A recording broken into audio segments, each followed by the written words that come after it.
Call to order this evening's meeting of the City Council, October 16th, 2018. Please take roll. Mayor Brinkman. Here. Mayor Pro Tem Valdez. Present. Councilmember Cole. Here. Councilmember Driscoll. Here. Councilmember Elrod. Here. Councilmember Fay. Here. Councilmember Schlachter. Here. Will you please rise for the pledge? Flag of the United States of America and to the republic for which it stands, one nation, under God, indivisible, with liberty and justice for all. Council, any changes to the agenda? Seeing none, the agenda is approved. We have a special recognition this evening. So I wanted to give a little bit of background on that. The recognition this evening is specifically for some of our nonprofits in the community are being rewarded financially by the Littleton Twilight Criterium. The Criterium is in its 6th year with the city. This year we were able to reach national status, so we not only had a national level of competition, but we also had national, were televised nationally and received a great exposure that way. There's been approximately an increase in close to 50% of the number of racers that are participating in the race from when we originated the race. Nearly half of the pro men and about 75% of the pro women are from out of state. So this is what their job is, and they go around the country riding in these crits. And so Littleton has become one of their favorites. They continuously compliment the race that we do here, and they love the course, and they love that it's downtown and kind of cozy.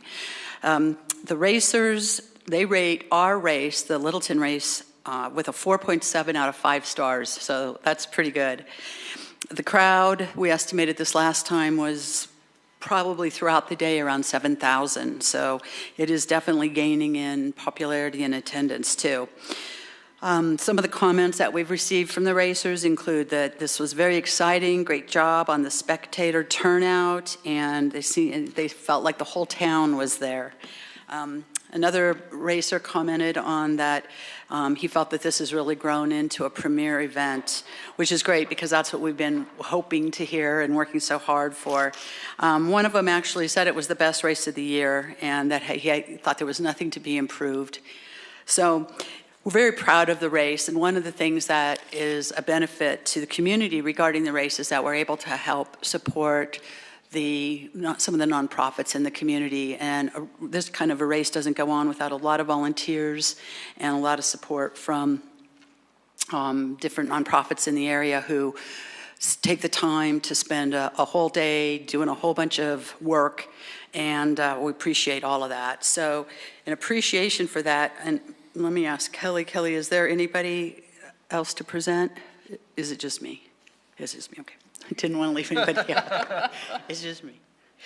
Okay, so I would like to ask Beth Best from Littleton Public Schools to come down, Carrie McLaughlin from South Suburban Parks Foundation, Cheryl McNabb from Town Hall Arts Center, and Leslie Maisonneuve from the Humane Society of South Platte Valley with her friend.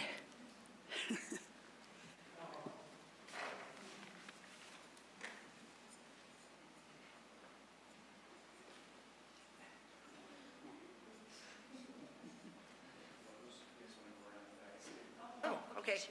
Are those big checks? Oh, Hi. Congratulations. hey. It was a lottery night, isn't it? South Suburban Park.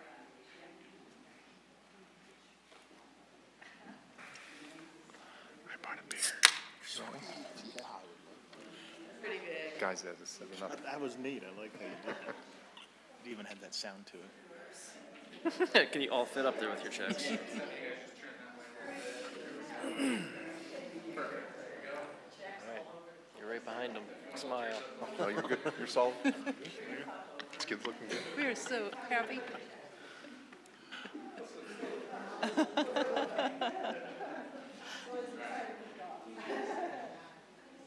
guys want to look right over here?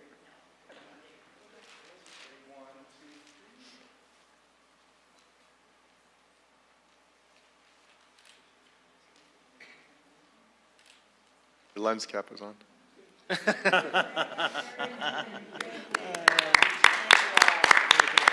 Thanks, Cheryl.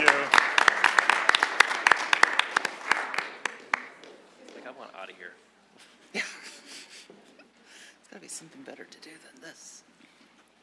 The border called it hurt us. Well done. Well done. The pup is available for adoption.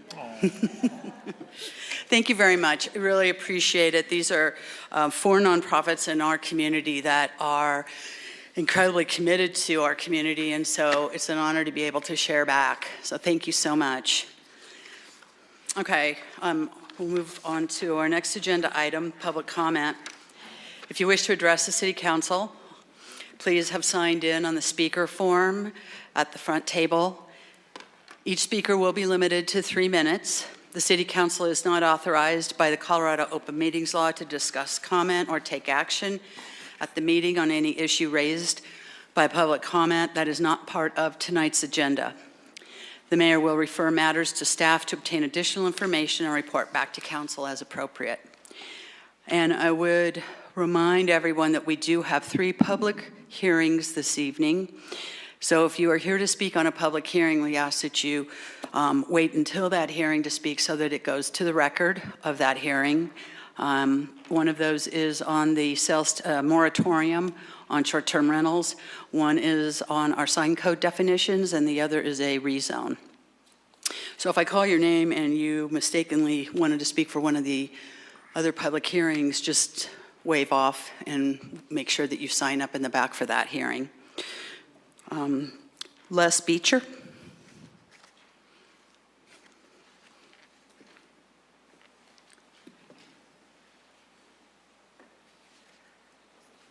Good evening. My name is Les Beecher. I live in Littleton. and I'm here to express my opposition to the R shooting range. And I'd like to, I guess, suggest some of the more human level aspects of this that I find troubling. It seems clear that when there's a shooting range, there's an allowable level of the sound of gunshots that has been the abiding assumption, that there will be no complete elimination of that, particularly, as I understand, in the shooting range, it's retrofitted rather than designed from the get-go to cover sound. So the sound of gunshots will be heard outside of that, and I suspect in my neighborhood as well. And I think about those of us in the immediate community, and for as far as those gunshot sounds would be heard, putting our children or our grandchildren to bed or for naps. They're going to hear gunshot sounds, and they're going to ask, what is that? And I wonder what kind of response could I or any of us make to the sound of gunshots in a community, as we all know, that has been troubled for years with shootings. And children in school have drills where they're told what to do in the event of a shooter entering. So here we are bringing into their sleep time the sound of gunshots, and they're really, I think, unanswerable questions about what that's all about.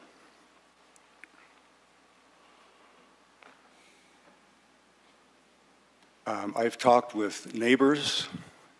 At least 2 neighbors that I know of have said they will likely move if the shooting range is allowed to be established and if they hear those sounds.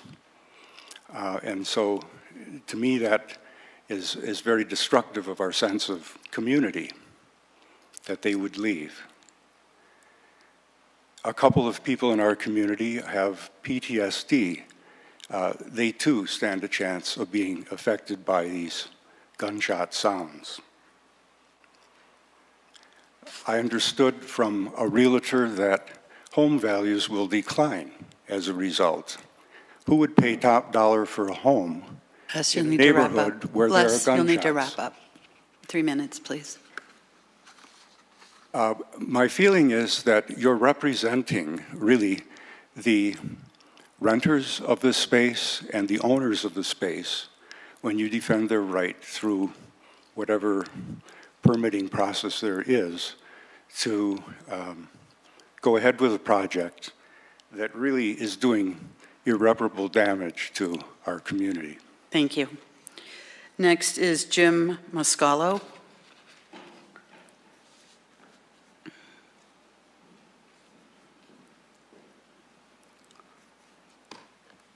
I'm also a resident of Littleton. One thing at least stands out from the 8152 South Park Lane fiasco, the shooting range, that the City of Littleton zoning and community development process is flawed. The city has thus far given no indication that it is even interested in why such a process, injurious to so many citizens, is being allowed to happen. But a couple things stand out to me.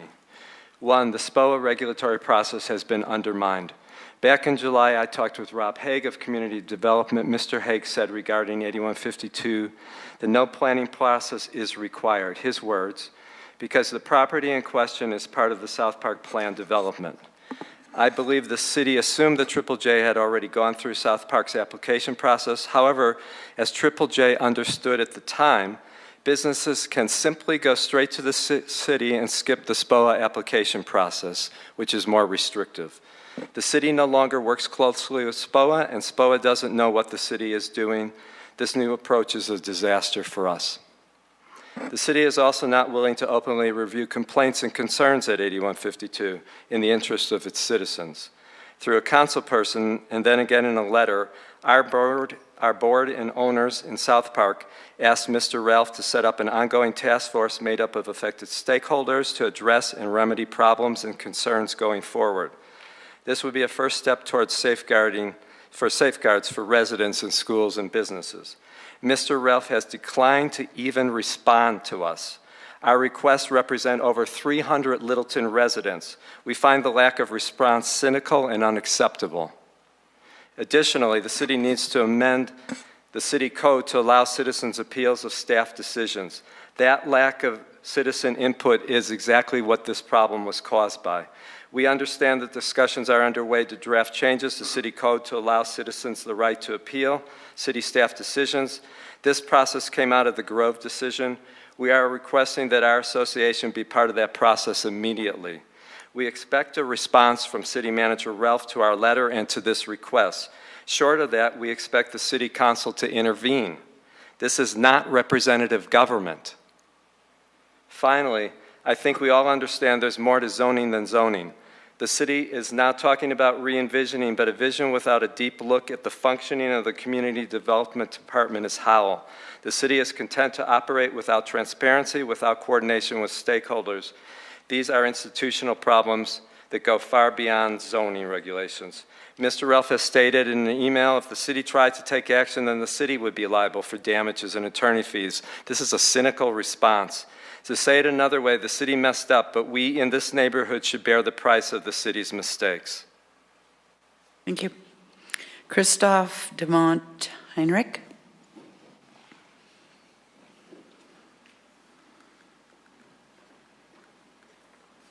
I'm a resident of Littleton, of Highline Crossing. I would like the council to consider what you would do if a 20-lane shooting range were going up in your backyard across the street from where you live. I bet none of you would like it, and quite likely you would do everything you could to prevent a shooting range from going up in your neighborhood.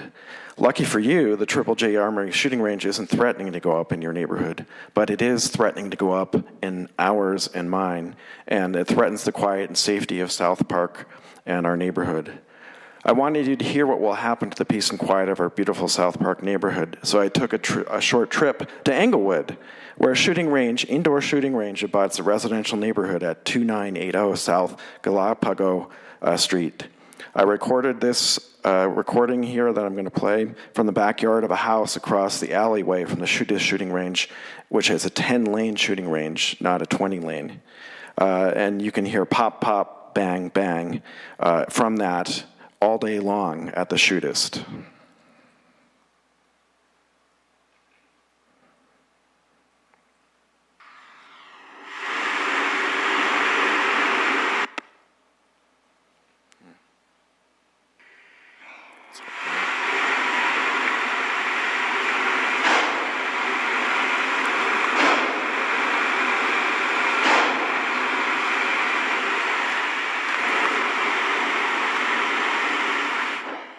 There's only one, perhaps two people there at that point.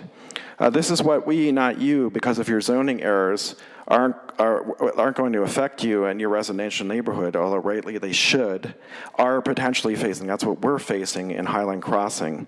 Boom, pop, pop, boom, bum, boom. An aggravating and nerve-wracking sound that is so not comparable to a human conversation, to which the city has very misleadingly compared it. No one, and I repeat, no one wants to live within earshot of gunshots popping all day long. Not me, not the average person, and not the city council.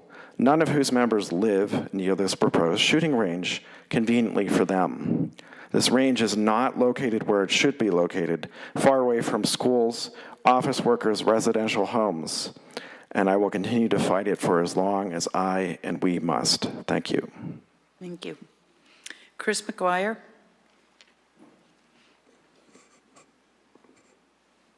Good evening. Chris McGuire, resident of Littleton and Highline Crossing, speaking on the Triple J retail and gun shooting range location.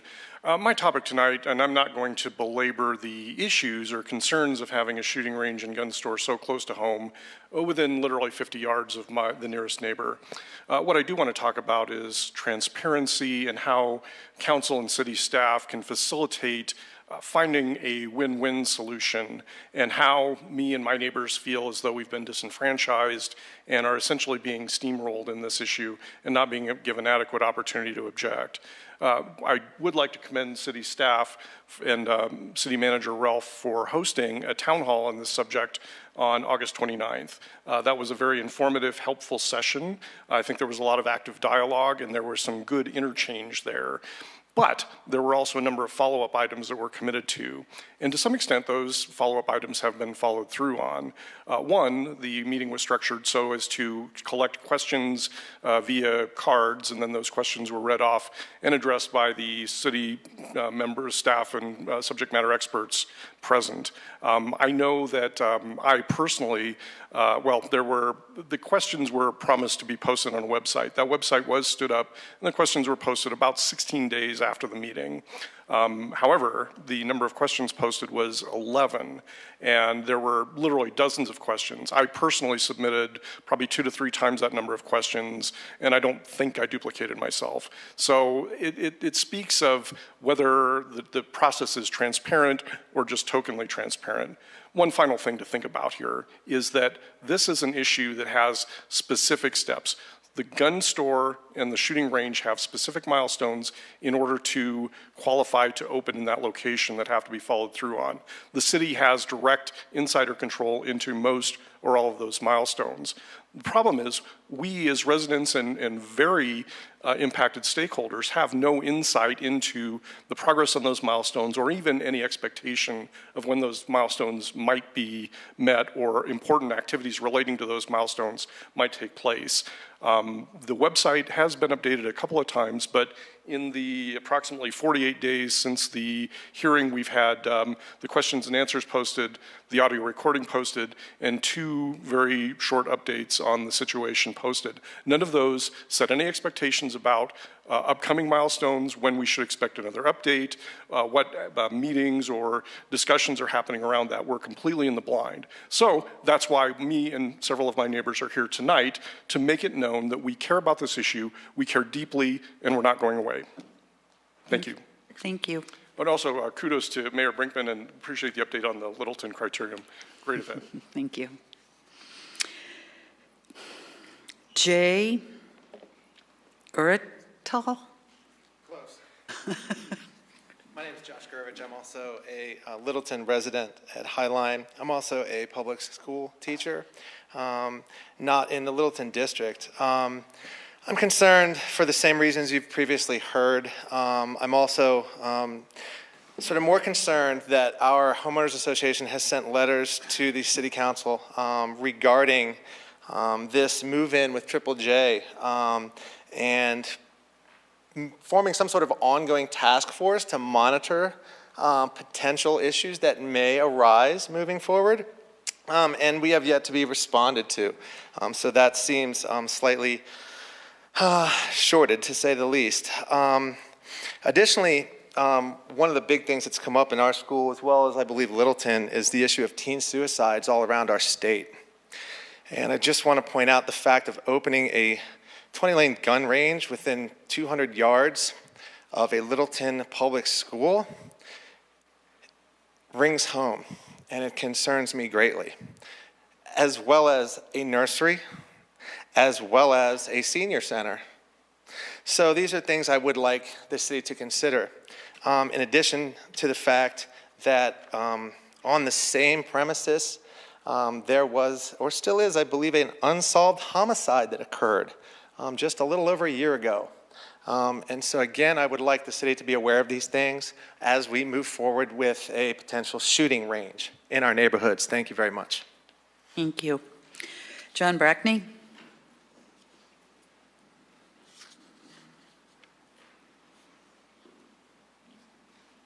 Madam Mayor, honorable members of the council, what an honor to be here with you again. I'm your neighbor over in Centennial, just to the east. I represent an organization called Metro Energy. As you've heard a little bit on television commercials, there's a major battle going on. Individually, as well as leaders in your community, if you haven't taken a formal public stand against Proposition 112, would strongly urge you to do so in every imaginable way. One of my first impressions when I toured the oil fields when I was the CEO of the South Metro Chamber a decade ago is the lead organizer, was a 38-year resident of Littleton, lived right over by Stearns Park, and for 38 years he's been commuting up to Weld County. And folks that are in the oil and gas industry completely surround us. That proposition will ruin our quality of life and our economy. I'm happy to chat with any of you if you'd like to at another time. 303-587-5284 is my cell phone number for you or any other member of the community. Second, it really doesn't make sense that we're spending dozens of millions of dollars, actually scores of millions of dollars on these types of issues. The adversarial system that we're so well known in America doesn't always produce the best results. So my business partner and I have created a program that a couple of you are familiar with. It's called the Bighorn Leadership Program on Energy. Many of you have been longtime Coloradoans are familiar with Rut Bridges and what he's done over the decades. We have reinvigorated that. We're in our second cohort. We take citizens, ideally one of you, if not a business or a community leader that one of you recommend, and we spend 8 days together. So 4 days on a Friday and 4 days on a Saturday, and we study all the above energy policy, from solar to renewable to international financing to the history to the structure to the technology. 2 past mayors have already gone through it of Cherry Hills and Inglewood, major movers and shakers. The new head of the Oil and Gas Administration. For example, Jerry Healy, the publisher of the Colorado Community Media, Littleton Independent. We ask if any of you are interested, but please just reach out, and hopefully we'll have a spring cohort or a fall cohort. We are here to serve you because Coloradoans deserve better in public policy, and hopefully we're playing a small role in that. Appreciate your service to your community. Thank you, John. Richard Krantz.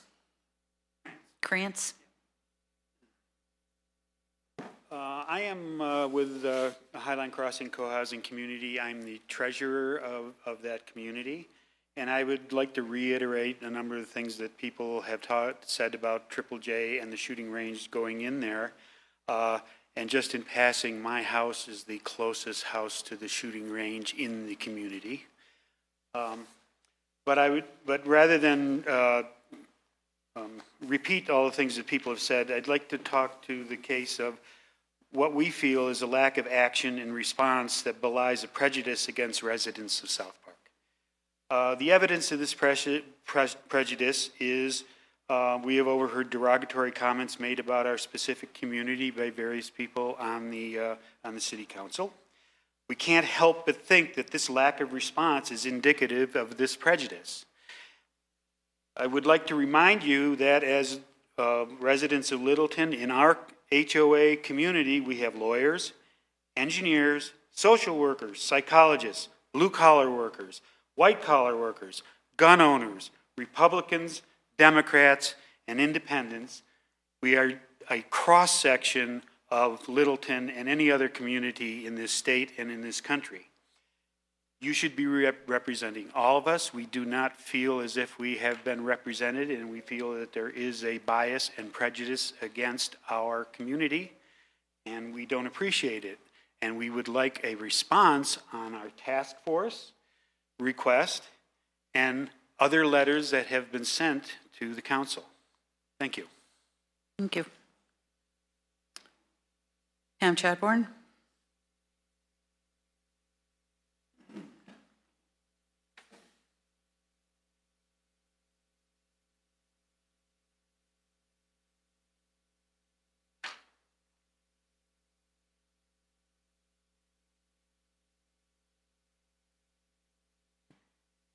Good evening, Council. My name is Pam Chadbourne. I live a block and a half from here.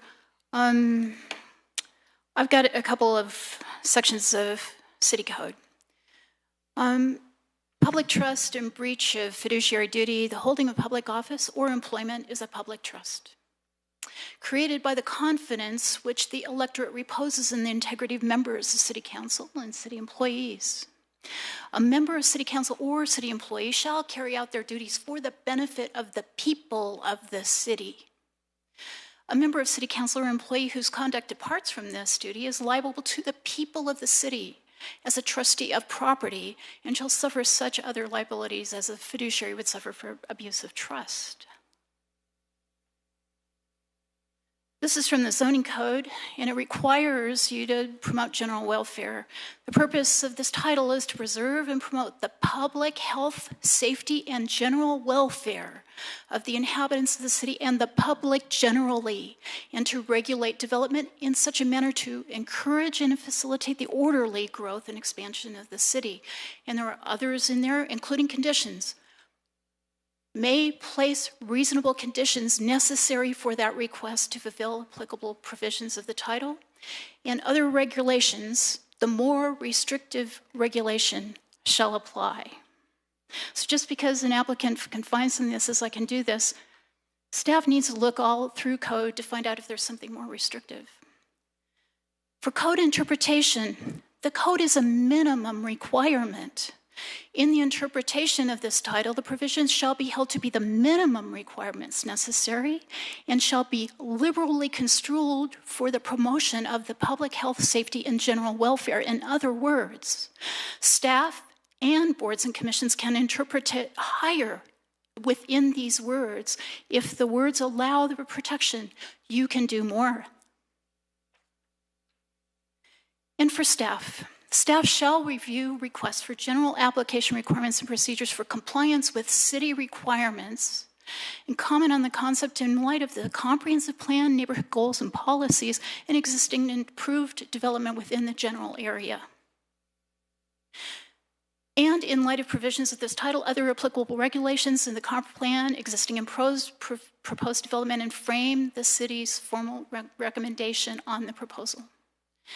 Now, from what you've heard here tonight, and I'm going to cite the downtown design standards that were passed horribly and changed the height limit on Main Street from 2 stories to 3 for no good reason, and also the short-term rentals, which are broader than any other place in Denver metro areas in Planning Commission. The rights being represented here are not the general welfare. You need to wrap up. They are the applicant's welfare. And people have commented on this as long as I've been coming to meetings. I thought that person worked for the applicant, not the city. Thanks for your consideration. Thank you. Please lower that without the bang, please. Thank you. And that is who signed up. Is there anybody else who'd like to speak this evening? Okay. Seeing no one, we'll close the public comment and move on to our consent agenda. We have consent agenda items that can be adopted by a simple motion. All ordinances must be read by title prior to the vote, and any consent agenda item may be removed by the request of a council member.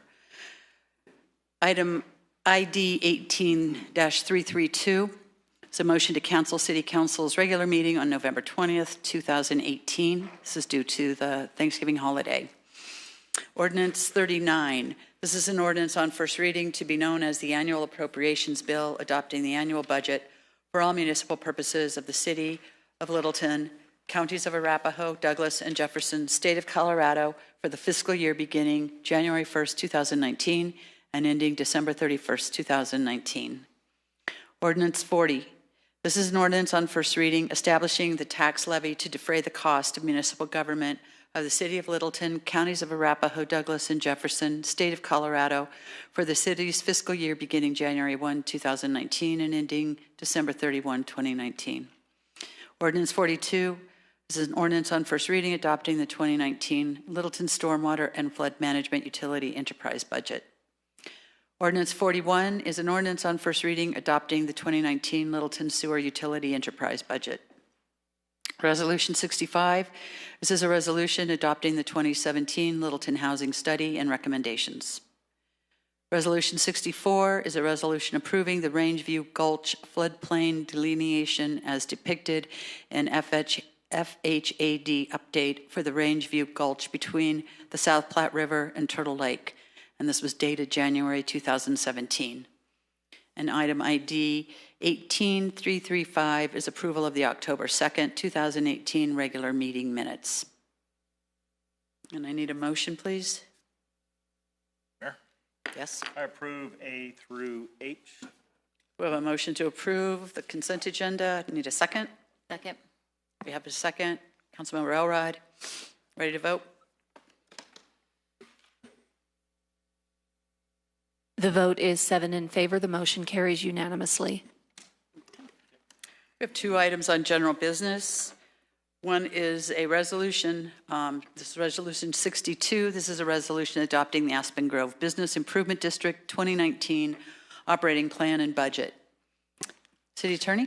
Mayor, Council, this is before you because the City Council is required to approve this budget. The Aspen Grove Business Improvement District operates certain public improvements pertaining to the Aspen Grove Lifestyle Center. The primary purpose of the budget is to fund the required debt service under 2018 bonds, and the Business Improvement District does have sufficient funds to make all of its debt service payments. Staff has reviewed this, and we would recommend to the council the adoption of this operating plan and budget, and the council's duty here is essentially a ministerial one. The BID actually establishes the budget, and council is just required to ratify it. Thank you. Council, any questions? Seeing none, I need a motion, please. Motion to approve Resolution 62-2018, a resolution adopting the Aspen Grove Business Improvement District operating plan and budget. Second? We have a motion and a second. Any discussion? Ready to vote? The vote is 7 in favor. The motion carries unanimously. Our second item on general business is Resolution 63, and this is a resolution approving the 2019 Highline Business Improvement District operating plan and budget. Mayor, Council, this is again another business improvement district operating plan and budget for the Highline Business Improvement District. It operates public improvements in an area commonly known as the Ridge at South Park. The district does have a board of directors, and there is a vacancy that at some point will be filled. The primary purpose of this, again, is to fund certain debt service. The district has in the past negotiated some agreements to address that debt service, and again, staff has reviewed this. We recommend the approval of the operating plan and budget, and again, this action is ministerial on the council's part. Thank you. Council, any questions? I have one question. So it says the district is governed by a board of directors consisting of 5 electors of the district appointed by city council, and there's a vacancy. Should we appoint someone? Why is there a vacancy? Why haven't we appointed anyone to fill that? Council member, I don't know exactly why this particular seat is vacant, but frequently these districts will have someone either move or for whatever reason leave the board, and we generally, when they bring a name to us, that's when the appointment is coming. I don't believe there's been any names brought to the cities at this point. Do you know how long this position's been vacant? That I don't know, but we may have a representative here from the district who can address that. Hello. I'm Lisa Jacoby. I'm the district manager for Highline Business Improvement District. The reason there's a vacancy is the board representatives need to be recommended by a business owner to be appointed to the district. Even though City of Littleton does that appointment, they have to be either sanctioned by another business owner if they're not a business owner themselves. So there's difficulty in finding people to sit on the board. We presently have 2 new board members that were appointed recently by City of Littleton. So we had just 1 current vacancy. So if there is an opportunity, then certainly we're welcome to have someone else appointed, but again, they need to be sanctioned by someone who is a business owner in that district. Thank you. Other questions, Council? Okay. I need a motion, please. Motion to approve Resolution 63-2018, approving the 2019 Highline Business Improvement District operating plan and budget. Second. We have a motion and a second. Ready to vote? The vote is 7 in favor. The motion carries unanimously. Okay, this takes us to our ordinances on second reading and public hearing. Our first is an ordinance on second reading extending the temporary moratorium on the issuance of business and sales use tax license for short-term rental properties. On this particular public hearing, we will not be debating the short-term rental properties. We will only be hearing testimony on the extension or not extension of the moratorium. So, City Attorney, do you want to start us off? Mayor, Council, briefly, the Council adopted an emergency ordinance establishing a moratorium on short-term rentals 90 days ago as of October 17th. The staff has been diligently working to bring forth regulations on this topic. We've had an extensive public input with many, many comments. We've extensively advertised this. We've heard from all sides of this issue. We've had a number of study sessions with both the Council and the Planning Commission. It is our intent during this next 90-day period to bring forth to you regulations. But if the moratorium is not extended, then the status quo would not remain in place. And it is both my recommendation and that of the city manager that the council extend this moratorium by adopting this ordinance on second reading so that we can maintain the status quo in place until we are able to bring to you the regulations and obtain council action on those. So this ordinance would extend it for an additional 90 days starting tomorrow or until such time as council. If council were to take action earlier, then the moratorium would end upon the council action becoming effective. But the intent here is to give us that opportunity to keep things in a stay put scenario until council acts. And with that, I'd be happy to answer any questions. Thank you. And council, this is, we'll be back for a second reading public hearing on our last meeting of the year, December, I think it's 18th, is when we'll have the second reading. Any questions for staff? I have a question. Steve, the 90 days, that's just the minimum when we do a moratorium, or is that objective and we could change that if needed? Councilmember Elrod, the reason that we picked the 90 days was the initial emergency ordinance was limited to that, and the staff is confident that we can have something to the council for your consideration and action within this next 90-day period. So essentially the moratorium will have been a 6-month moratorium, which really is the longest I would recommend to the council. Okay, we'll go ahead and open the public hearing at 7:10, and I have no one signed up to speak. Is there anybody who would like to speak on this? Seeing no one, I will close the public hearing at 7:10.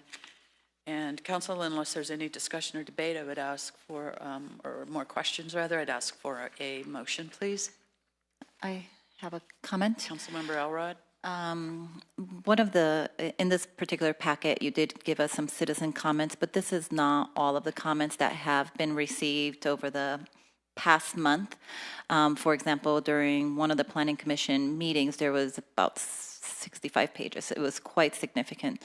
So I do ask that we just have access, and that becomes part of our packet of all the comments that we've received up until now.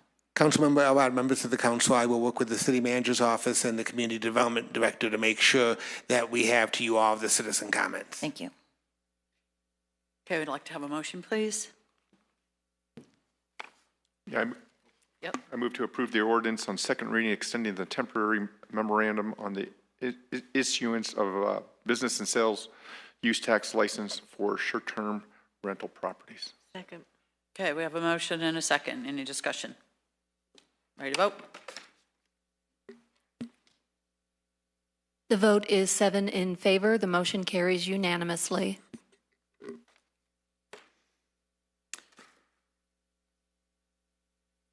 Okay, our second reading and public hearing is an ordinance on second reading to amend Title 10 of the Zoning Code, Section 1017-4 regarding sign code definitions, and Section 10-17-6-2 to add the definitions for human signs and rotating signs. So, staff, do you have a presentation? Mayor, Council, I'm going to start this off. This is the second phase of the sign code. When the council adopted the original amendments to the sign code, the council asked us to come back on 3 items. The first item was to the issue of human signs. Human signs are generally what people might call sign walkers. They're the folks who walk in front of business on and advertise. The current city code made a number of distinctions between human signs, commercial mascots. What we're proposing would be a simple single definition that would cover all of these within the proposed ordinance. The second area was to address the entire question of external temporary rotating signs. And I want to talk about this solely in terms of external. We're not talking about internal signs. The amendments to the code provide the internal rotating signs that are designed to advertise a business so that people on the street can see it, must be part of the sign package. When the council adopted the original ordinance, it did not include language prohibiting rotating signs. It is both the city manager's recommendation and my recommendation that the council consider an amendment to this ordinance to reinstate that prohibition which existed before the sign code was amended for a number of reasons. First, rotating signs have really been replaced in large part by electronic reader board signs, and the need for those signs today doesn't exist in the same way it once did. Secondly, there's a very high risk if these signs are not maintained, that they cease operating, they can become a nuisance. If you look, for example, our neighbor Centennial does not permit rotating signs, nor did we before the sign code was amended. With the electronic reader board and electronic displays, again, these signs have become antiquated. We would recommend an amendment to consider reinstating the prohibition on rotating signs. I did provide you with an amendment on that topic. I also believe that there may be some other amendments from council members as well. And with that, I'd be pleased to answer any questions that the council may have. Council, questions of staff? Jerry. I do have one question, and it was one that I had during the study session. It was about the residential neighborhood type entry signs. I think we have it down to 1, I believe it is. Mayor Pro Tem, right now, the code limits us to 1 subdivision entry sign. I believe that there may be a council member who's going to be proposing an amendment tonight on that topic. I think the concern when the code was written that left it at 1 was a concern that we might have an abundance of these signs everywhere. But I think it's also recognized that we do have some subdivisions that have multiple entrances, and perhaps more than 1 sign would make sense. So I'd be happy to address that in the context of any amendment that may come up. So neighborhoods that have multiple signs now will not be affected. That's correct. They would be grandfathered in. After 7 years, the city could actually abate those signs by paying the owner the cost of those. However, in this city, we have not had an active sign abatement program. Okay, thank you. Other questions? No questions? Okay. We'll move to a public hearing. I will open the public hearing at 7:16. And we have no one signed up to speak. Does anybody care to come down? Pam?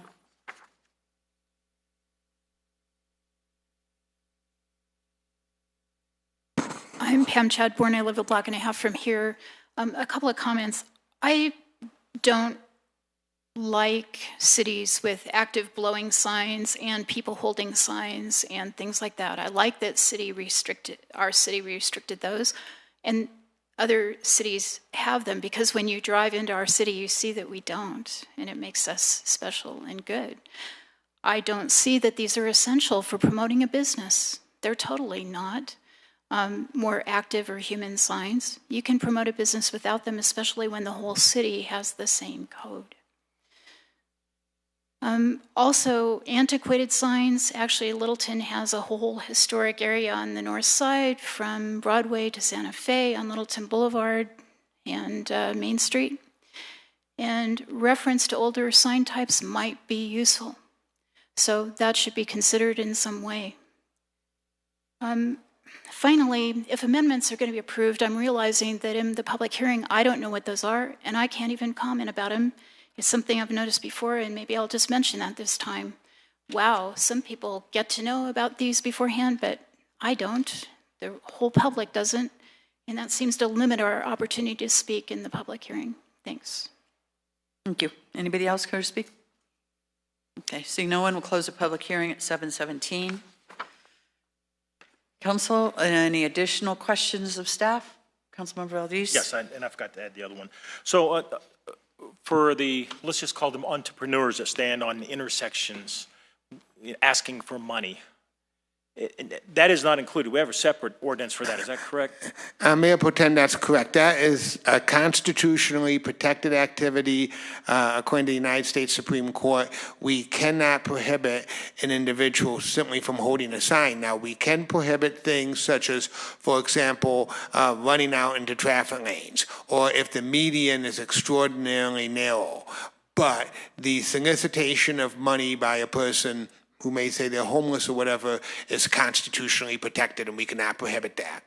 So if we have somebody, let's just say they're wearing a Statue of Liberty costume, standing on a median at an intersection, is that allowable? Mayor Pro Tem, members of the council, generally we would not permit them to stand on the median unless the median was of a sufficient size, particularly if you're carrying an advertisement. Many of our medians are 2 and 3 feet. That would be a traffic hazard under our code, and we would require the person to move to the side of the road. If we had like a street with a 16-foot median, that would be different. So once this person leaves the median, goes to a car to gather some donations, that's a violation at that point? If they go out into the roadway, that would be a violation. They'd be obstructing traffic, and we would deal with that as a traffic offense, not as a solicitation offense. Okay, thank you. Other questions? Okay, seeing none, I would like to have a motion, please. I move to approve the ordinance on second reading, amending Title 10 of the zoning code, Section 10-17-4 regarding the sign code definitions, and Section 10-17-6-2 to add definitions for human signs and rotating signs. We need a second? Second. Okay, we have a motion and a second. Council, questions, comments, amendments? Councilmember Elrod. I'd like to make an amendment based on the recommendations from staff to, in fact, limit and prohibit the rotating signs. The amendment is one that was shared with us from staff in front of you. Are you ready for me to read the amendment? So that you're going to read it? I'm sorry? You're reading it out Yeah, loud? she'll need to read it for the record, please. I move to amend Ordinance 35-2018 pertaining to Title 10 Sign Code by amending subsection H on page 3, lines 19 to 28. It would read that external rotating signs shall be prohibited under this title.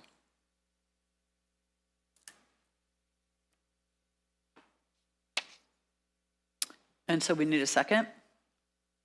I second that. Okay, we have a motion and a second. Discussion? Just to confirm, the subsections 2 and 3 would be deleted in their entirety. It would just be Section 1 that you Correct. just read. Correct. Comments or questions? Question. Councilmember Valdez. For clarity, so a barber shop pole that's outside hanging on to the building is allowable still? Mayor Pro Tem, that is not a rotating sign. I've done extensive research on that topic, and the sign looks as if it's rotating, but it actually doesn't, and it would not fall under this definition. So what if it is rotating?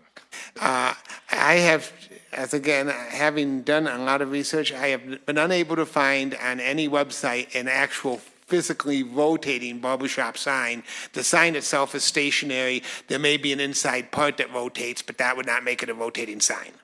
But it appears to be rotating. It does appear, but it actually isn't, and that's one of the actions. The actual rotation, that's the issue. I can tell you under our code, a barbershop sign is not a rotating sign and would not fall under any of these prohibitions. And I'm all for rotating. Barbershop appearing to rotate, I'm all for those signs, by the way. My barber completely agrees with you. So just to clarify, the entire sign, the entirety of the sign has to rotate, That's not correct. just a part of a mechanical sign that does in fact move. It's the entire sign, not a piece of the sign. The sign itself must rotate. Many signs may have rotating pieces, but we look at the sign in total. So rotating pieces would be allowed. A rotating piece, there, I'm sure many signs, including electronic reader boards that rotate. Okay, thank you very much. Any more questions? All right, we have an amendment on the floor. We'll take a vote on this amendment. Does anybody need the amendment repeated? No. Okay, ready to vote? The vote on the amendment is 7-0. The motion carries 7-0. The motion carries unanimously. Okay. Any other? I have another amendment. Councilmember Fay. I would like to propose an amendment having to do with what Mayor Pro Tem Valdez was talking about, and that amendment would be that I move to amend Ordinance 35-2018 pertaining to Chapter 10 Sign Code by amending subsection E on page 2, line 39 to read, 2 permanent subdivision signs shall be allowed, and to amend page 2, line 40, replacing the word such with the word each, and amending page 2, line 42, replacing the word such with the word each, and amend page 2, line 43, adding, any subdivision having an entrance sign or signs prior to the effective date of this ordinance shall be permitted to retain the sign or signs as a grandfathered sign, provided the sign or signs are not expanded in size. Nicely done. We need a second? Second. Okay, we have a motion and a second. Discussion? And so I do have a question. So what if for some reason they want to make them smaller? Is that acceptable, Carol? Councilmember Cole, members of the council, yes. That you can always obtain a sign permit and remodel your signs and make them smaller. This is really designed simply for an existing subdivision that has more than one sign to grandfather, to create now a limit of 2 signs and to grandfather all other signs in. Okay, I just want to be clear. Thank you. Any other questions or comments? Okay, we have a motion, and does everybody understand the motion? So a barbershop with 2 non-rotating, okay. Yes. It's not a subdivision. Ready to vote? The vote is 7 in favor. The motion carries unanimously. Thank you. Council, I feel like there may be one more. Peggy. Okay, so I move to amend Ordinance 35-2018 pertaining to Chapter 10 Sign Code by amending subsection F on page 3, line 1 to read, are not covered by the exception in Title 10 of this code, and to amend subsection H per N1A on line 21, page 3, replacing the word only with are. That's essentially just a misword. City Attorney? Mayor, Council, again, this amendment I have reviewed. I think it meets all of the intent of the council sign code direction, and I have nothing further to say. Thank you. Excuse me, I need a second. Sorry. We've got a second from Councilmember Valdez. Council, any questions or comments? Ready to vote? Yep. We didn't. No. So barbershops are still allowed at this point. Vote. Oh, I'm sorry. The vote is 7 in favor. The motion carries unanimously. Okay, back to the original motion. Original motion as amended. Any comments or questions? Ready to vote? The vote is 7 in favor. The motion carries unanimously. Thank you, Mayor. Thank you, Off Council. the sign code. Nicely done. Thank you. You can have it. Okay, so now we are on to our second reading and public hearing. This is an ordinance on second reading approving an amendment to the official zoning map to change the zoning of a 5.05 acre area known as 2717, 2727, and 2767 West Bellevue Avenue from B2 Community Business District to B3 General Business District with a condition that the subject properties have a maximum floor area ratio of 2:1. And I believe we have a presentation from staff. Good evening. So my name is Robert Haig. I'm representing the Community Development Department. So this evening we're looking at Ordinance 32-2018, the Bellevue Avenue amendment to the official zoning map, also known as a rezoning. So the requested action tonight is to rezone a 5.05 acre parcel from B2 Community Business District to B3 General Business District. This item has previously been heard by Planning Commission. The first hearing was on August 27th. At this hearing, the item was tabled in order for staff to gather additional information to present to Planning Commission in order to address some questions as they relate to FAR and the change in the zone district.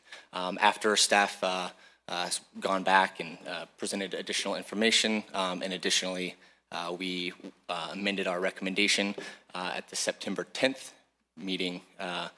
Planning Commission voted to approve or forward a recommendation of approval of the ordinance that would approve the rezoning with a condition that would limit the maximum FAR of the subject property to 2:1 floor area ratio, which is the same as the existing B2 zone district. So on this slide here, the area in green is the subject property. This includes 3 parcels that are currently within the shopping center known as Centennial Square. In addition to these parcels, the rezoning includes the right-of-way adjacent to these parcels. The area immediately to the on the left-hand side to the west of the subject property is the western half of the Centennial Square Shopping Center. This is not part of the subject property, but is integral to the rezoning request. As part of the reason that the applicant is requesting this is to add some continuity in the zoning district across this shopping center. The rezoning does several things. It allows some of the additional uses, some of the light industrial uses that include fabrication, the assembly of components, and mini storage. Additionally, this change in zoning eliminates the possibility of a residential dwelling unit to be located in the same structure as a non-residential use. This also, as I said, consolidates the zoning across the shopping center, which allows the applicant more flexibility. They are the owner of both of the halves of the shopping center. In addition to that, and the uses that are allowed, the change in zoning does reduce the amount of required open space on the subject property from 20% to 10%. And in addition to that, staff is recommending that the FAR, which would also change, stay the same between the B2 district and the B3 district on the subject property. So these are the existing site conditions on the property. To the right-hand side of the green line that bisects the shopping center is the subject property. So you can see kind of along this green line the buildings across the north and south end of the development are separated. This is because any new boundary or lot line has to follow the existing zoning districts. This kind of inhibits some continuity across the front of the shopping center. Additionally, there was a recently approved SDP, or site development plan, that approved a new building on the west end of the northern row of the shopping center. In addition to that, there is a sketch plan that was recently approved that approved a number of refacing improvements to the development. These are all a portion of the applicant's attempt to rebrand and upgrade this facility. This is known as an area of opportunity in the Bellevue vision, and kind of direct staff to bring new life into these underutilized spaces, as well as kind of find a new variety of uses that might be allowed in some of these empty tenant spaces. The applicant is trying to fulfill all of these needs. So the surrounding zoning, again, the B2 zone district is on the subject property. Just to the west is B3. That's the area shown in pink. Just to the west of that is all the city of Inglewood. That's outside of the city's jurisdiction. To the south and the southern half of the eastern property adjacent to the subject property is all PDC. To the north of that is a PDR zoning, and then directly north of the subject property is zoned industrial. To give some of the context within the city, the area in pink is the B3 zoning. This is almost all of the city's B3 zoning. There's one or two other parcels outside of the map shown here that are zoned B3. Just to put this in context, South Santa Fe and West Bellevue kind of are the access points for most of that B3 zoning. Just to the west of this off screen is some more PDC and one more area of B2 before Bellevue Avenue leaves the city's jurisdiction. So this is just an example of a possible outcome, and it's something that the applicant has spoke to previously. So currently, as I previously said, that the zoning boundary kind of acts to bisect the shopping center. Combining this all into one unified zone district would allow the applicant more flexibility in how this could be developed. They could plot lot lines across this central boundary and place structures across the central boundary that would no longer exist if this amendment to the official zoning map were to be approved. The limitation on the FAR would be tracked and dealt with through our zoning map, and any conflict with a building being on both sides of this limitation or not limitation on the FAR would be reviewed during a site development plan process. So staff is recommending approval, finding that this does meet the goals and policies of the comprehensive plan and promote the general welfare, with the condition that the maximum FAR be limited to 2 to 1, which is the same as the property, the existing zoning currently dictates. This is just to reduce any potential for the negative impacts that might result from the increase in density that would be allowed.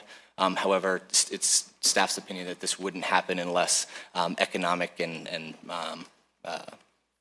financial pressures were to change drastically in the area. The surrounding areas that are zoned B3 and B2 are far from the maximum allowed FARs. At this current point, the SDP that was approved just barely meets the parking requirement. They're just meeting it. So in order for there to be more dense development, it would require substantial parking structures and so forth. I'd be happy to answer any questions that you might have or return to any slides that you would like to see again. Council, any questions for staff? Councilmember Elrod. In a situation, and you had a picture of this, where a building straddles both the B2, the current B2 and B3, so the question is, does this mean that that particular building has to comply with B2, the minimum, and if this was to change to a B3 but still have the 2 to 1 FAR, it would still have to, even though a portion of the building is on the 3-1 section, it would have to comply with the 2-1, even if 10% of the building crosses that line, for example. That's a great question. The way that we would address this is that the eastern portion, or the portion that is in the area that would be required to be 2 to 1, would be looked at under that provision, 2 to 1, and then the portions of the structure and the area that is in the area that does not have the limitation and could be built up to 3 to 1 would be looked at that separately. So there would be 2 different calculations that would need to be run But it would be basically just kind of breaking the SDP into two pieces and kind of looking at those independently. Other questions for staff? So a barber shop that had. I know Jerry. Here's my cough. This sounds silly, but there is a little piece that right now doesn't have anything, right, that comes down there. So you're taking the larger of the piece, or? I'm not quite sure I understand. Well, I'm trying to figure out that you've got a 2-to-1 at the top piece and a 3-to-1 at the top piece, and then you have the part at the bottom. But then there's not, so there's nothing, there's a space in one spot and there isn't in another. So I'm not thinking you're violating something. I'm just trying to understand the logic of the translation. So if I understand correctly, maybe this slide is a good representation. It's kind of difficult to see on here, but there are separate parcel boundaries that divide both of these areas into separate lots. So that calculation would be done on the individual lots. So that the larger building on the right-hand side kind of has its own calculation. And then, each of the two southern parcels have their own calculation as well as far as the floor area ratio that would need to be met. Does that answer your question? Other questions for staff, Council? Sorry, one more. Councilmember Elrod? So currently at B3 and B2, and there's no setback requirements, I believe, on the lot line. So even with the two different zoning and the lot line, can the property owner build a building that goes across both? Or do you have to put a wall there? No, not currently. You cannot. So there could be a situation where there's a zero lot line condition, and it would essentially be kind of two buildings that are up against each other. And there would have to be firewalls and things like that in place in order to do that. Similar to downtown, where there are buildings immediately adjacent to one another. But there couldn't be a single tenant space or a single user that kind of crosses that center boundary. That makes sense. No doorways, no openings. That's correct. Barber poles. I'm done. Any other questions? I have a question. So, is this based on the green is then the east side of the property? That's correct. Okay. So is there a reason that they want to change the east side to B3 and not the west side to B2? So I might let the applicant speak to that as far as their motivations to moving forward in this direction. I know that at one point it was considered that the area, and this slide might speak to it. So there's an area to the north of the western portion of this shopping center that's also zoned B3. So our code includes provisions that you cannot create an isolated zone district of less than 180,000 square feet. This is to kind of eliminate the freestanding isolated zone districts. And at one point, it was understood by the applicant that they couldn't rezone that the western portion of the property to B2 without creating an illegal zone district, because it would be too small, and that area to the north, which slightly runs off the screen here, would not meet that 180,000 square feet. However, calculations that we ran recently between the hearings with Planning Commission showed that area would meet that minimum requirement. Okay, that goes back to the 4 acre. That's correct. Okay. Yes, ma'am. So that area is larger than 4 acres. Okay, thank you. Any other questions, Councilmember Elrod? One more confirmation of my understanding. On page 2 of the staff report, it does read that the current submittals comply with the existing zoning districts and are not dependent on the rezoning for approval. So what they have submitted thus far is working within the current zoning that's in place. Yes, ma'am, that's correct. So, and they were approved and meet all of the requirements of of both zone districts currently. Thank you. Thank you. Okay, At this time, we would like to hear from the applicant. Please state your name. Come on. Oh, okay. Go ahead and get set up. I'll move that over there.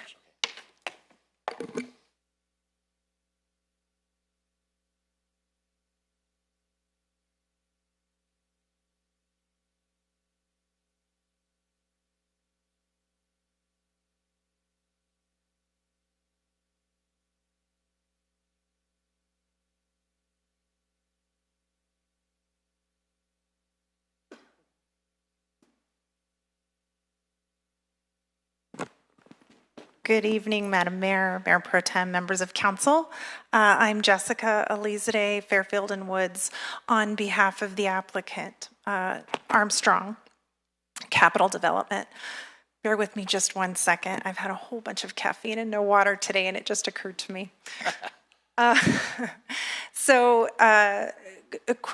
want to apologize very quickly on behalf of the applicant. He had a family issue that came up and unfortunately was unable to be with us this evening, wanted to be with us very much and isn't here. But we are, myself and the architect, Don Casper, who's going to speak shortly after me, are certainly authorized to speak on his behalf. So thank you.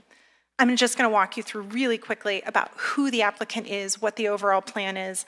And I'd like to start by saying this is just a strange situation. So I understand your confusion. We're confused.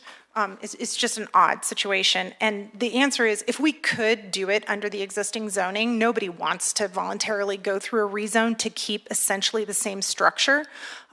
This applicant, through their applications to the city, just wants to reface a commercial shopping center, attract new tenants, and potentially build some new pads up in the front that would straddle what is now an imaginary line that can't be built on either side. So it's just to improve the shopping center.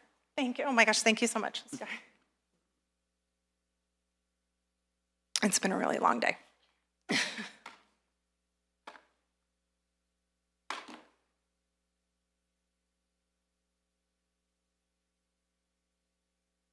A little bit about the applicant. They are a local, can we read that? That looks funny, right? Maybe it's just too small. The Armstrong Capital is a locally owned and operated commercial real estate developer and owner. They purchase properties, commercial properties, exclusively commercial properties. They own and operate them. They fill them with Class A tenants, and they manage them for a long period of time. That's their business. That's their only business. They are local. They're family owned and family operated. The focus is on a small retail neighborhood just like the one that exists here. So these are some examples of the kinds of completed programs and completed shopping centers that they do. So you'll see this class of tenant. These are their actual centers, and there are lots more, but I'm not going to bore you with tons of pictures. This is a recently renovated property in Castle Rock.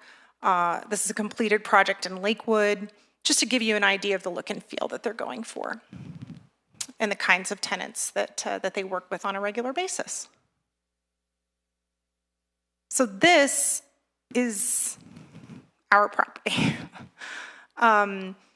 You have probably been there. You know what it looks like. The visuals are a little bit deceptive. So the applicant owns the entire property that you see in red. Red is the property line. And unfortunately, there's this zoning line that goes right through the middle of their property. So they don't look at it as one side's B2 and one side's B3. They're just trying to run a shopping center and to bring in the best tenants and to be able to renovate it appropriately and update it appropriately. It can't be done under the present zoning, especially if they want to rectify this building situation in the front. So if you look at this building, there's a reason it's actually two buildings. It's the building down in front. Does this work?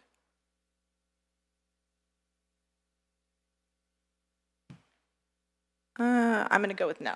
Bottom center. Is on the way. Well, thank you. I had a mouse that wasn't functioning. It wasn't just me. Thank you. Okay. So this building right here is straddled by that line. So what you have are two long, skinny buildings that no really quality tenant along the Bellevue corridor that would have nice frontage or a way to develop that where you could have seating or look at all of those attractive things that you saw in the previous pictures. It can't happen because there's a zoning line down the middle of it, and you can't build a building that straddles the zoning line. So essentially, that's the situation. The client very carefully and thoughtfully applied for B2 zoning and not B3 zoning, lest the city has had issues with B2 zoning and the residential allowance under B2, and didn't want any concerns from council or from the community or from anyone else that this was some kind of end run to put residential on the site, because they did understand they're in the business of commercial and retail. So I have explained all of the rest of the why a rezone. I think I've explained the B3 to B2 and the purpose for that. I will also say that when they forwarded their application, because they are in a hurry to just make improvements to the center, that the Taco Bell site that you see right here was actually held separately. And so it would have left the Taco Bell parcel on its own, which could not have been done, not just the B3 parcel to the north, if that explains anything. So as the application went along, the client was able to also acquire that land lease, but before that, and when their application started, it would have left a stranded parcel that was well under the required 4 acres. So that's how we got here. Next, I'm going to introduce Don Castor, who's just going to talk to you about what's pending for the reface and the remodel.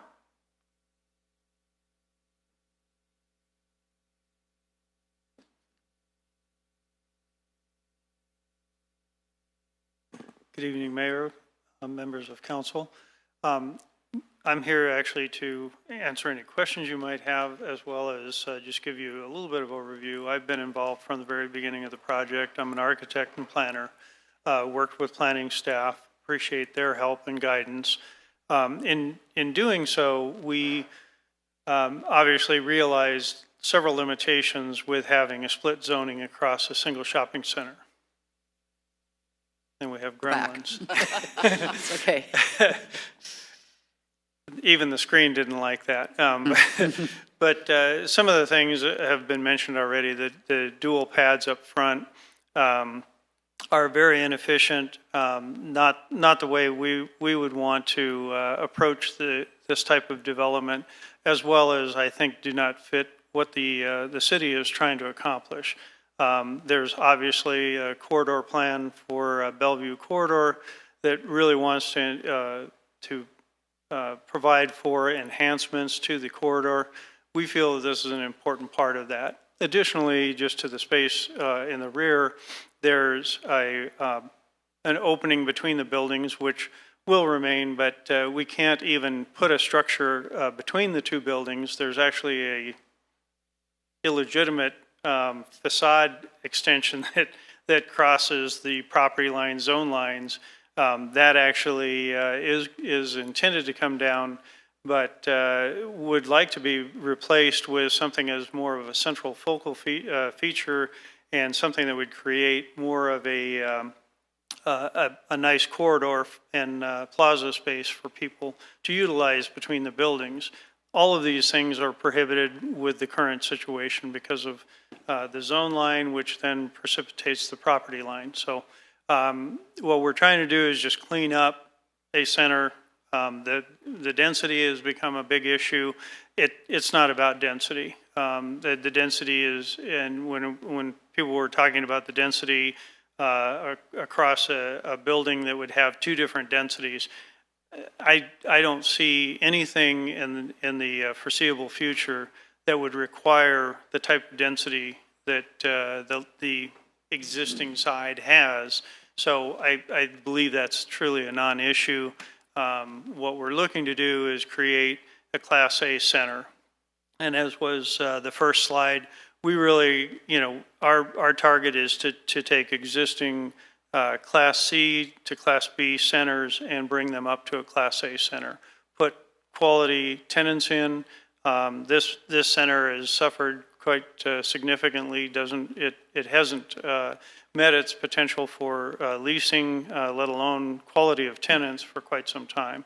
And I think a lot of these factors are part of what has occurred out there. So what we're trying to do is really create the opportunity to be able to put the type of tenants that I believe the city is looking for, the type of tenants that have pedestrian frontage on Bellevue and have a real impact on the community as opposed to what is there today. We're already making great strides working with staff, as staff has mentioned, on a development plan and concept plan to do improvements on the center. We really want to take it to the next level. This will help us to take it to the next level. So with that, if you have any questions, I'd be glad to help you. Council, any questions for the applicant? Councilmember Schlechter. A question about the uses between B2 and B3. Are there specific uses that are allowed under B3 that are desired to be put onto the B2 parcel that aren't currently allowed? No, not. They're listed in the staff report. That is not the desire. The desire is really the inconsistency across the zoning. But along with that, when we start, making too many adjustments to a straight zone, I think it adds to complications. But it is not our intent. There is no driver to do that. The real driver is that front pad area where we have two separate distinct lots. We have two separate distinct zonings. And there is no lender in the world that would want to build a zero lot line building and have two different, two buildings on two different lots across that zone that zone change. And with the zone change, we can't change that to one lot with two different zonings. So is the intent to change it to one lot then? The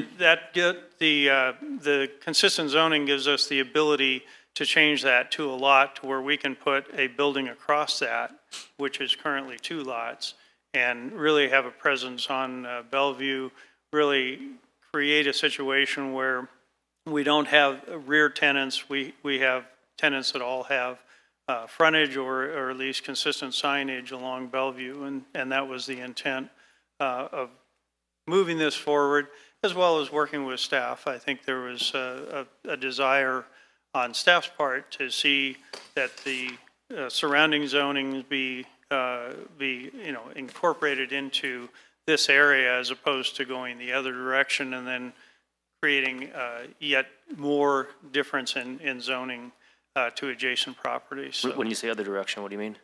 I'm sorry? When you say other direction? So the B3 zoning on the west half of this property, there is also a B3 zoning to the north of this property as well. So the B2 is really kind of the island, so to speak. And originally we looked at the B2 and just said, okay, well, let's just, originally we bought the center. The Taco Bell was not part of that shopping center. It was separately owned. And we talked to staff about rezoning the eastern half of the property, and they said, well, you can't do that without Taco Bell because the area is too small, doesn't meet the city standards. We actually, the opportunity became available to purchase the Taco Bell. We did so. That would help us to be able to get this rezoning and clean things up. So we've gone to great measures to bring this application to you for your consideration, and we really think that this is best for the city as well as this development to be able to move it forward. Are you looking just to reface? I'm getting cross signals. Reface, or are you looking to maybe knock that building down and build something new across the entire line? The intent, there are some limitations by leaseholds, but the intent would be to really be able to replace both of those buildings. There are some timeframes, things of that nature, but the intent is really to be able to take and utilize that entire frontage there between the two entry points off of Bellevue, and really create some consistency. If I were to go back, I'm afraid of getting this thing going the other direction, but the street view kind of speaks volumes to me. You've got this very narrow building on the left-hand side. There is a alleyway for all intents and purposes with an electric transformer in there that just collects dust and actually is kind of an eyesore. Thank you. Right.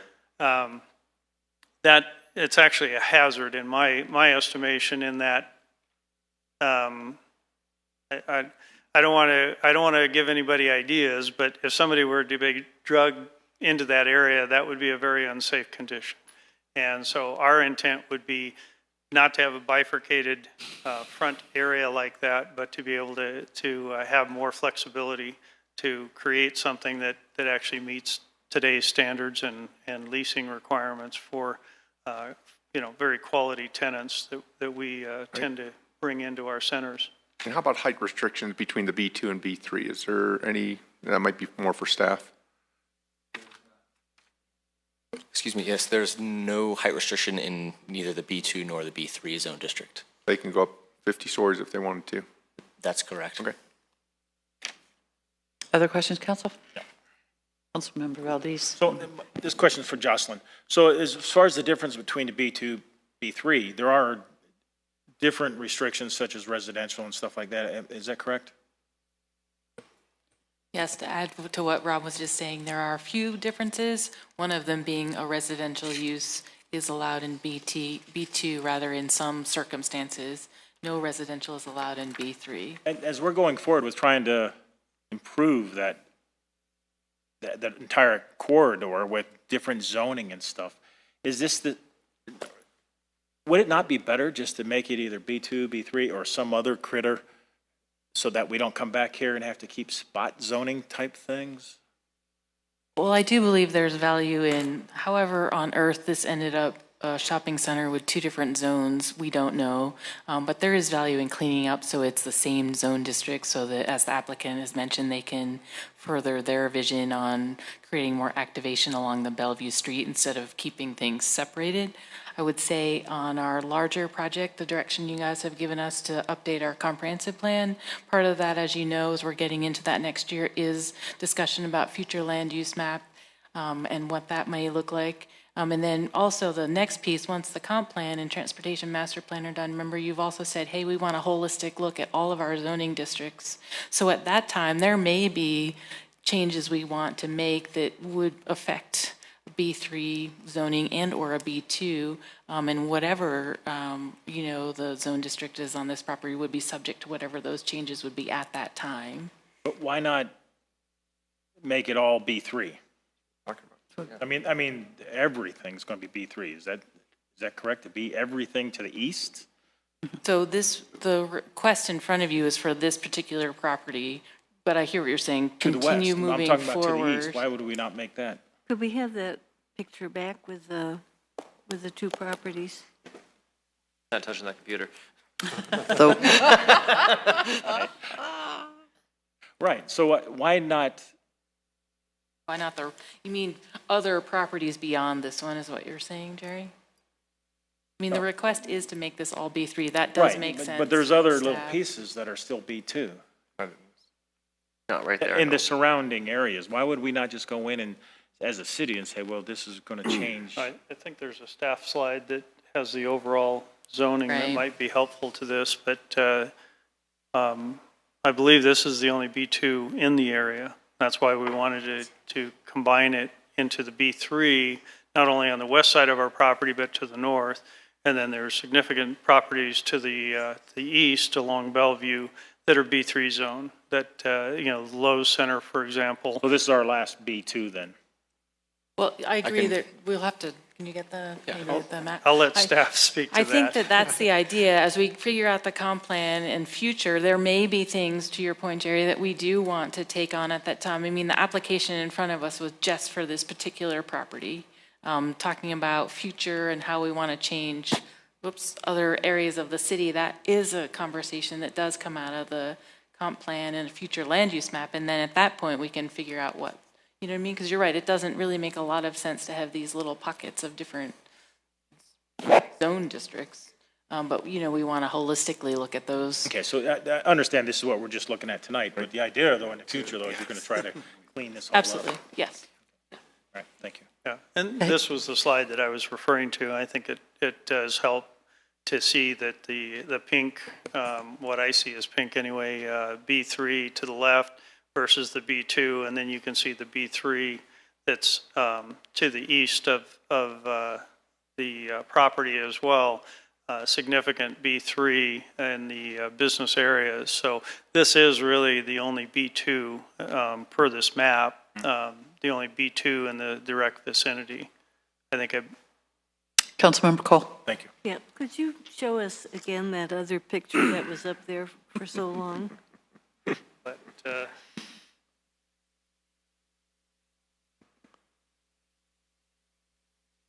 Was it in their presentation or in ours? This one. This yeah. one, thank you. So what I'm wondering is on the bottom right, on the southeast, if I don't know what direction it is, but the bottom right piece there, the landscaping there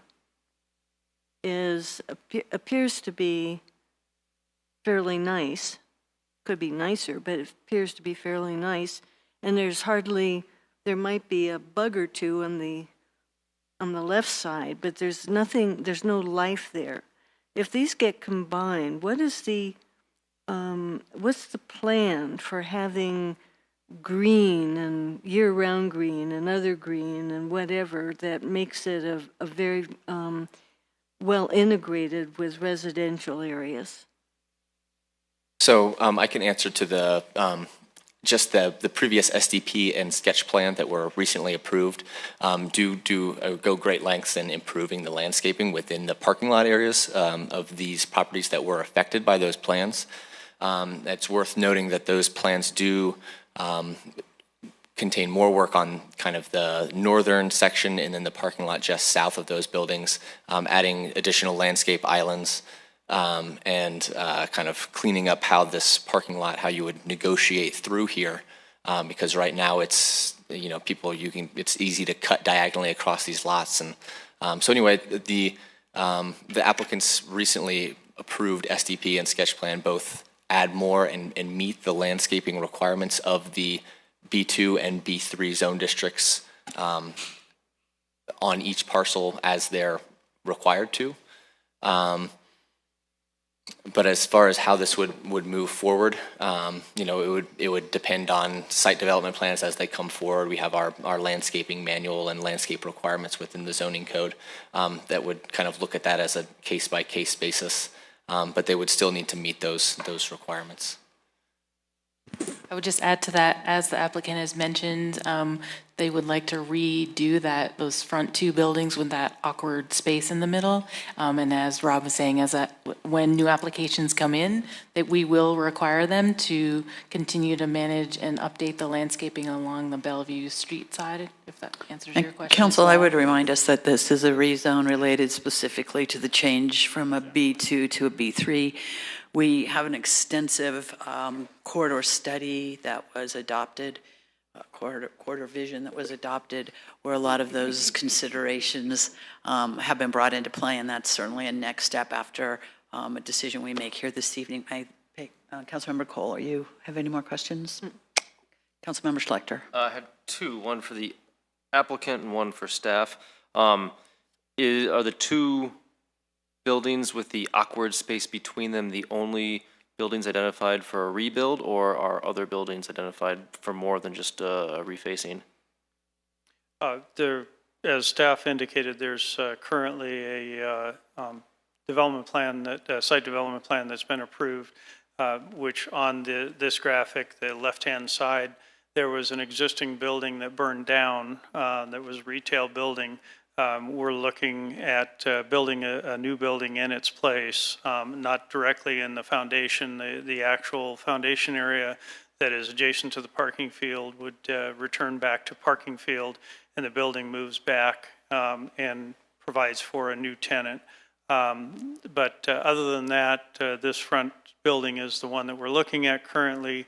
The building on the southwest corner of the site houses several tenants, and those tenants have longer terms.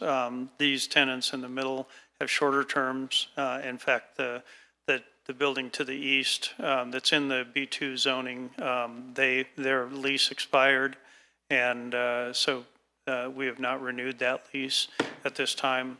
We've negotiated with the other tenants that they could move within the center so that we could combine those lots and be able to build a singular building there.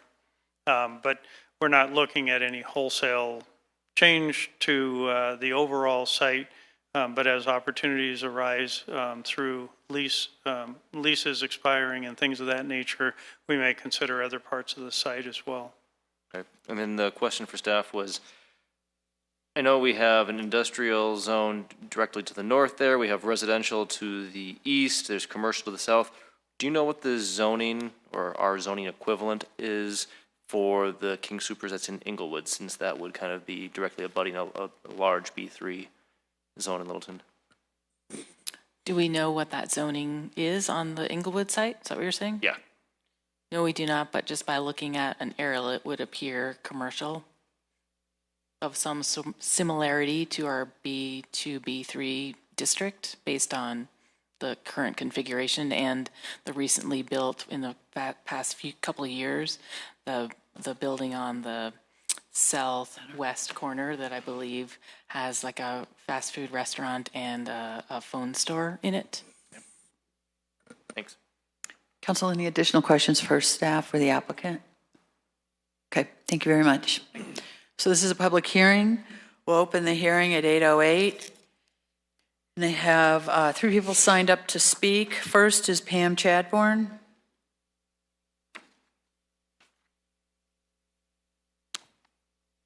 I'm going to ask for the staff to set up this device so that I don't inadvertently bang it in some way. Mm-hmm.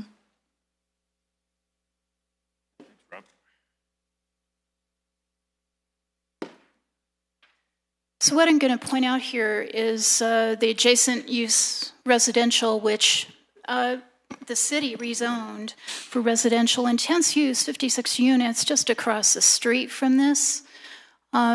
It's inappropriate to rezone it to B3. And I think that's just pretty obvious. In addition, in the larger area, this PDC is also residential across here. The concept of making all zoning the same, there's a reason why the parcels were small, and this is why. When you use FAR to limit height, and it's incorrect to say that there are no height limits because FAR limits height by the size of the parcel. When you combine parcels, you automatically create a much larger potential for height and density. And that's what this proposes to do. And I'm going to say that's not the character of the neighborhood, and what you're doing by keeping this B2 is stepping down the use from this intense to B3 to B2 to the residential there. So there's a reason for that. I also want to point out, gee, if I had 2 buildings in the middle, maybe I'd make that the driveway and then put a couple other, my long restaurant right here. Why not? This was purposely made small to step the uses down with FAR. And by thinking that somehow we need to make the numbers match, we foil the control that we had over this area to keep it constrained in size. So what I've asked for in the past from this body and Planning Commission is simply for staff to illustrate this. The mayor is totally correct. This is about rezoning. It's not about what might happen in this business cycle or the next. This is about what could happen in the future, and we don't know, and you don't control what that is. Staff, I need to see their illustration of what could happen if the properties are combined as B3, even with FAR 2. We all should see that. And I don't understand how a decision maker could make a decision on this without seeing that, and that's the fundamental issue here. Do you have enough information to decide whether this complies with the comp plan or the Bellevue Quarter Plan? I don't. If I were sitting in your chairs, I could not decide because I don't have that illustration. And so for you to show us how this complies, I think you need to ask staff to illustrate what the worst case would be if these were combined as B3 with the proposed zoning. And that's your obligation to the city. The applicant is great. I love their idea. And you know what? They may not be there that long. Who knows? The rezoning of this is a taking from the city of Littleton. It increases the value of the property immensely. So you need to know, counsel on our behalf, what that means. Thank you very much. Thank you, Pam. Next person is Catherine Whitney. I thought this was a sign-in sheet. I'm not prepared to speak. Okay, that's okay. No problem. Thank you. Jeannie Erickson. I'm prepared.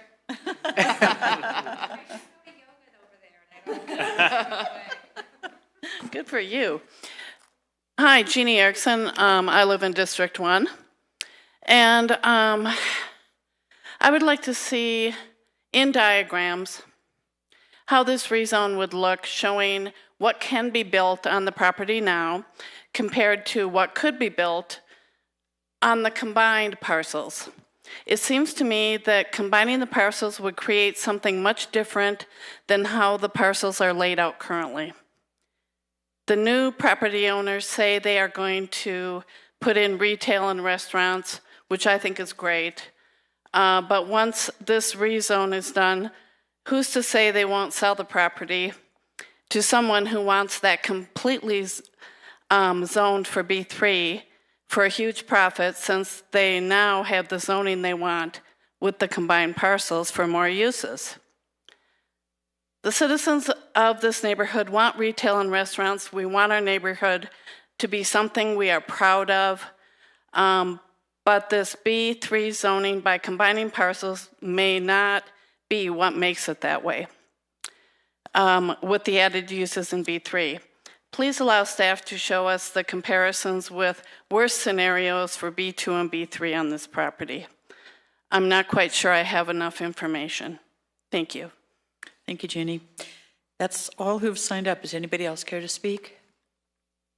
Okay, seeing no one, I'll close the public hearing at 8:14. Counsel, do you have any additional questions for staff or for the applicant? Do staff or applicant have anything else they'd like to add? Nope. Okay. Counsel, I'd like to get a motion on the table.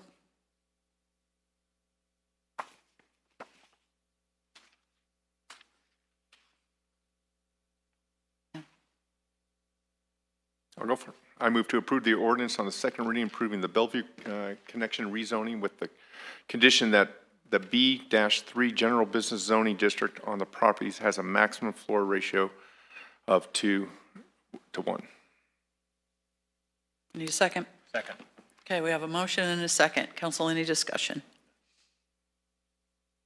Councilmember Elrod. So one of the first things that we heard from Jessica representing the applicant was that this is intended to be a local retail neighborhood center. And that's what B2 is. We also look at the vision document that we just approved, and it continues to reinforce that in this area. Policy R 3.1 says, neighborhood-oriented businesses support the retention of existing neighborhood-oriented businesses and actively seek opportunities to attract new ones. So again and again, we keep talking about what we have information. We've gone through a process to say that's what this area should be, and that's what this area is now, B2. Now, of course, it is a problem that it's split right in the middle.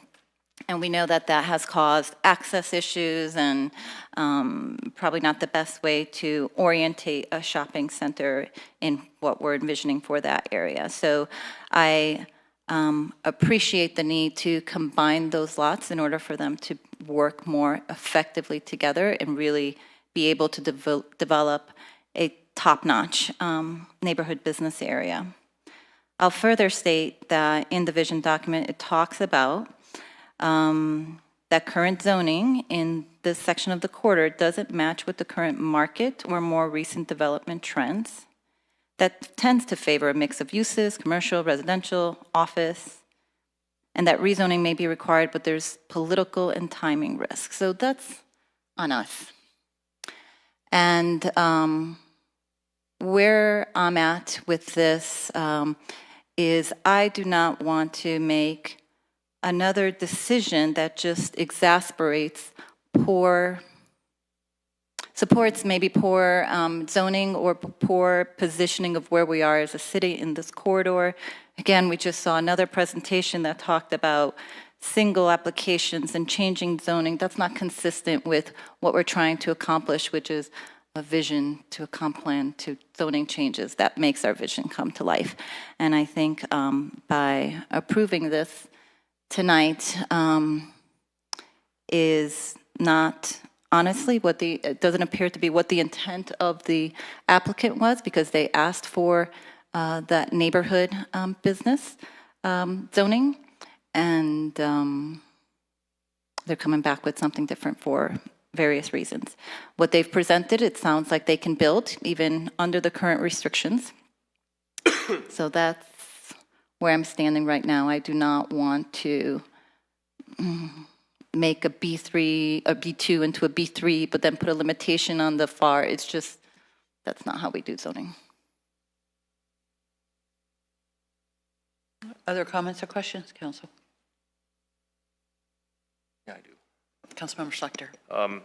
It sounds like I kind of agree with Councilmember Elrod there. I hear the applicant saying they want, community business, and if I heard correctly, it sounded like they originally wanted it to be B2 rather than B3, but because of the parcel with the Taco Bell on the southeast corner, that was initially disregarded, but now that they've acquired it, I think that would be an opportunity right there.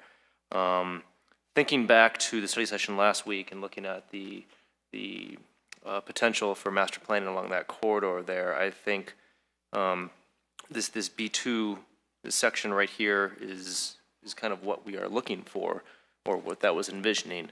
I think some of the uses that would be allowed under B3 under this entire area don't necessarily fit with the character of that neighborhood, especially with the residential neighborhood right across the street, across Prince, the outdoor storage, off-track bedding, nightclubs, fabrication of materials would be allowed on that area directly across from residential. There's a few additional uses that I would support, but those ones I don't necessarily think that they fit right there. And I do agree with the citizen comment about the location of a potential entrance right along the lot line there. It looks like the applicant wanted to put a new building right there that spanned the parcel line there. But there is room on either side to allow the entrance to get in there. I know that going in and out of that property is an issue, and I don't know if the entrance at the center of the current B2 parcel is the proper location there. I think that there's potential for them to do what they want to do without having a new building span that middle section that they want. So that's where I am right now. Council, other comments or questions? City Attorney? Do we need a quick break? Okay. Why don't we take a Move to recess for 10 minutes? 10-minute recess, and we will re-adjourn at 8:30.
We'll reconvene our meeting. Can't re-adjourn. We'll reconvene our meeting. I'll second that. Council, I'm going to ask that Councilmember Schlecter's agreed to make a presidential motion to postpone this hearing until December 18th. The reason I think this is appropriate is, well, number one, the applicant is unable to be here. Number two, I think that there is a substantial amount of missing information. I think that there are a lot of questions that we just don't have answers to this evening. They are going to take more work. They're going to take some research. They're going to take some time to put them together. And so without those answers and without having that information, I don't believe that it would be appropriate for us to make a decision of this magnitude. I think that as long as the applicant does not have a problem with the postponement of this, the postponement to December 18th is due to our current calendar and some of council's attendance. So I want to make sure I have a full council on that meeting. So a presidential motion, once made, takes precedence over all others. We'll make the motion, do a second, take a vote, and at that point, if the motion fails, we'll continue discussion on the public hearing. If the motion passes, all discussion stops and we move to the next agenda item. Councilmember Schlechter. Sorry, state that again, if you're in favor, how does that work? If you, once the motion is made and seconded, if it's voted up that the meeting the topic moves to December 18th, then all conversation stops on that topic and we move to the next agenda item. Councilmember Schlechter. I move to postpone this motion to our December 18th meeting. Second. We have a motion and a second. Ready to vote? The vote is 7 in favor. The motion carries unanimously. Thank you. Now we're on to comments and reports. City Manager? I have nothing this evening, thank you. City Attorney? Mayor, Council, I am going to do a report. There was some public comments made tonight that I think won't follow up, and so I'll be sending the council a report on those. Thank you very much. We'll start with Councilmember Cole. Well, some good news. The Harvest Festival at the museum Speak in your mic, Pete. could have been better attended, but the people who did attend seemed to have a great time. The weather was good, so that was really nice. Then a reminder that the next 3 Saturdays there will be the annual leaf recycling that we participate in with Englewood. So hopefully all of your leaves will come down within the next 2 weeks so you can get your leaves to the recycling center. And I think that's all. Councilmember Driscoll. No comments. Councilmember Valdez. I was over at the museum this weekend, and it was really great to see all the young families getting out. Some of the folks I talked to don't live in Littleton, but they just like coming to Littleton for those type of events. I don't know what the attendance record. Kyle, you haven't been to a meeting yet where they've talked about it yet, I guess. So maybe you can get back to us when that's sometime. But yeah, I thought it was well attended, and it was great to see all the young kids out there. That was it. Thank you. Councilmember Schlechter. No report. Councilmember Fay. Tri-Cities Homelessness Policy Group, which I reported on a couple of weeks ago, met again, and I'm delighted that we added 2 mental health professionals whose job it is to understand homeless people, among other things, and 2 leaders of faith-based outreach groups who work with homeless folks regularly. So that gives a policy and legislative intended group a real contact with the real world, and so I really like that. That's it. Thank you. Councilmember Elrod. Yes, a couple of weeks ago, at one of our DRCOG meetings, one of the other areas that DRCOG focuses on is senior and aging in our community, and they presented a study that they do periodically on what are the concerns, what are the opportunities with this age group, and how to address them. So I'll be sending that out to everyone. There is a very brief summary in the beginning, so you don't have to read the whole thing, but some of what came out of that really caught my attention was that they are either, many may be looking for services, but they don't find it easy to understand how to get those services or where to reach out. The other thing is they are huge in volunteerism, and again, looking for opportunities to volunteer, to stay active, to stay engaged, but they don't know how. So while there are so many services out there, I think there's still a gap of access, understanding, et cetera. So that was a big aha for me, especially because there was an anecdotal story told that she was doing the survey while sitting at the Bemis Library, where we have so many of our resources, and the comment was, well, I don't know where those resources are. So it was a little unfortunate to hear that, especially because we really do such a great job at Bemis, and it's acknowledged even by DRCOG that we do. So I guess some work to be done, important information for us to hear, know, and try to act upon. Thank you. That's all I have. Council, I just have one thing. I will be bringing back, I think as soon as we get it in a formal document, a ask for $30,000.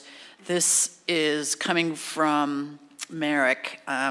Merrick is a company that we are looking at. They do water work, et cetera, and they've been Urban Drainage and Flood Control has reached out to them in order to do a study. So Urban Drainage and Flood Control, Open Space, the Arapahoe County Open Space Group, and then Inglewood, Littleton, and Sheridan would all be contributing to this. Each of the three municipalities would be contributing $30,000. Urban Drainage is $125,000, and OSTAB is $125,000. The purpose of the study is to develop a river implementation plan. So as you guys know, we did 3 reclamation projects in the upper stretch of the river in Littleton. And what we have recognized is that the incredible success of that has actually shown how desperate the other stretches of the river are in need of that. There continues to be a sediment problem. There continues to be a river health problem. If you look at the river now, and you can see places where it's stretched out from here to that door, and there's just little puddles of water throughout it. And so those are problems that continue to remain along the stretch. Part of figuring that out is to look at the river as a whole through our communities, through Arapahoe County, and coming up with a plan on how we would implement repairs along there. And that then would overlay with the work that we're doing with our other river work, our open space plans and open space money. River work is expensive, but without that kind of plan, we don't really know what would need to be done. And like I said, the fact that it would include the entire stretch is really important. So our money, our $30,000 is really as a portion to pay for the study of this. When it comes to actually paying for any of the work, Littleton does only pay for what is done in Littleton, and everybody takes care of their stretch. The money at this point, I believe, would come out of the open space fund, so it would not need to be extracted from our general fund. So I just wanted to give you a heads up that that is going to be coming. That is actually $30,000 is under the amount that would need to come to council for approval. The city manager could approve that on his own, but I think that in speaking to him, we'll bring that back to council probably as a consent agenda. So if you have any questions about that, you can let me know. I have the document plan here, and I'm happy to share this with you if you have any questions about it. Other than that, I have nothing else this evening, and so we are adjourned.